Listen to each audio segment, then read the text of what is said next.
Thanks. Thank you, Deputy Speaker. Will I rise to express my strong support for the Prime Minister's statement on Iraq? In security matters, of course, there are two key areas where good governments should focus: words and actions.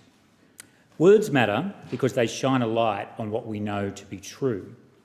By speaking plainly, we make it clear that we will not allow unconscionable acts to be swept under the carpet. Some things just have to be said so that barbarism cannot hide in the shadows.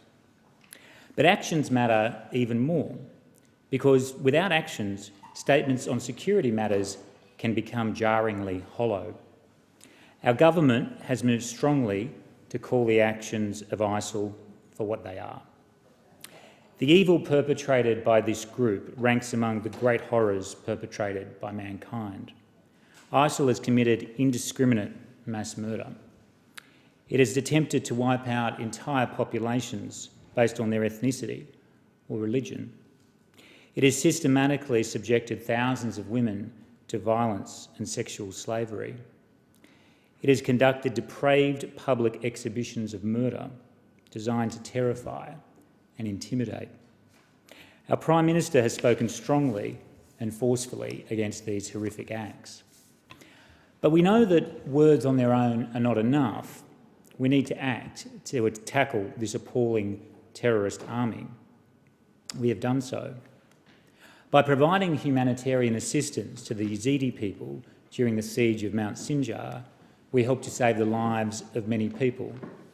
Of course, the situation for the Yazidi people remains extremely difficult, but we know that the delivery of humanitarian supplies and airstrikes by the United States allowed people to survive who would otherwise certainly have perished. We should be proud of that. As we move into a new phase in the conflict with ISIL, it is entirely right that Australia plays its part. It is not a Western coalition fighting ISIL. It is a coalition against evil. To not act would see ISIL expand its territory further, get access to more weapons and potentially more sophisticated weapons, and give it a greater base from which to plan attacks around the world. No modern terrorist group has ever created such a record of destruction in such a short period of time. The speed of the advance of ISIL demonstrates that it will take substantial international commitment to stop it. We must be a part of that commitment. Deputy Speaker, the tiny group of Australians who support ISIL are, of course, not reflective of any part of our society. We all want to see the killing stop. The actions that the government is taking will mean that Australia plays its part in stopping the rise of this appalling group.